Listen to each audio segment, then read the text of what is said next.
Welcome. In this video, we will learn about reinforcement learning versus supervised learning. A lot of current research is focused on supervised learning.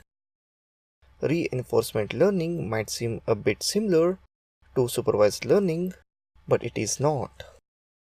The process of supervised learning refers to learning from labeled samples provided by us. While this is a very useful technique, it is not sufficient to start learning from interactions. When we want to design a machine to navigate to unknown terrains, this kind of learning is not going to help us.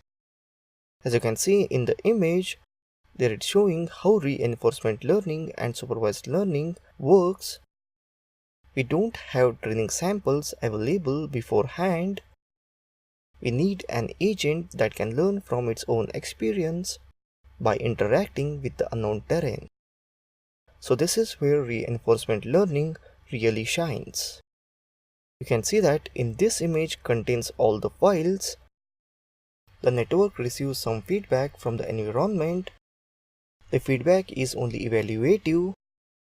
The external reinforcement signal are processed in critical signal generator, and the obtained critic signals are sent to the artificial neural network for adjustment of weights to get critic feedback in future. So this is how we can deal with reinforcement learning and supervised learning.